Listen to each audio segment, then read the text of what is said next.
Bonjour Guinéens et Guinéennes, bienvenue sur Dialogue Guinée. N'oubliez surtout pas de partager pour édifier les populations guinéennes. Et surtout abonnez-vous pour ne rien manquer de nos prochaines publications. Plus de 199 millions de tonnes de bauxite que la Guinée a vendu en 2025. Une hausse importante de 48% par rapport à l'année dernière.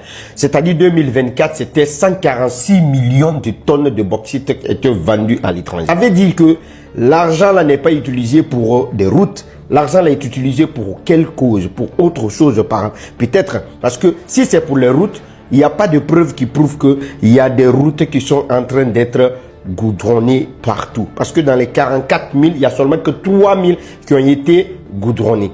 Alors, où part l'argent l'argent récupéré dans la vente de la bauxite? Pourquoi la hausse, l'augmentation de 60 millions de tonnes de bauxite vendues en 2025? Est-ce que c'est pour les campagnes? Est-ce que c'est pour les élections législatives, pour la nouvelle constitution? Est-ce que c'est pour la propagande? Est-ce que l'argent là part dans le bon coin où ça devait partir?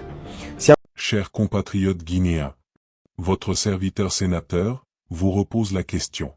Où va tout cet argent? Je faisais la parenthèse dans certains de mes commentaires sur la nouvelle vie extravagante de Mamadi Doumbouya et de ses proches. Le légionnaire voleur est au courant que son pouvoir est aussi fragile que la vie d'un moustique pris dans un feu de forêt.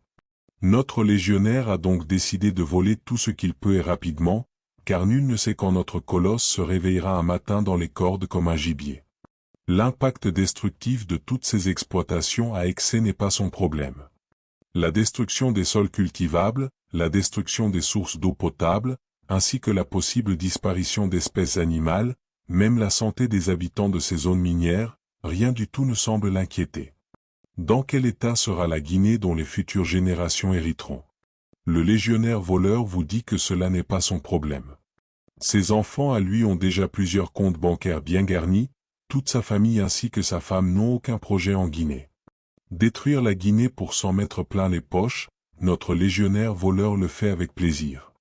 Même si la Guinée venait à disparaître aujourd'hui, Mamadi Doumbouya et sa famille auront réussi leur mission, et la France aura eu sa revanche sur le nom de Sékou Touré à De Gaulle. Mamadi Doumbouya, d'après nos sources, a entre ses comptes bancaires à lui, à sa femme, ses enfants et d'autres membres de sa famille proche totalise la somme d'environ 3,440 milliards de dollars, que le peuple de Guinée devra réclamer des 4 points du monde, quand le légionnaire sera capturé. À l'armée guinéenne. Pendant encore combien de temps allez-vous être des lâches? Si toute une armée a peur d'un caporal de l'armée française, le peuple de Guinée court donc un très grand danger. Que fera cette armée si la Guinée était attaquée par des puissances comme l'Iran, la Russie, ou même la Chine? Une armée qui n'a pas le courage de dégager un caporal français mal formé. Cher peuple, il faudra demander des comptes à cette armée après le pouvoir de Doumbouya, car l'armée a trahi le peuple. Partagez cette vidéo et abonnez-vous à la chaîne pour ne rien manquer.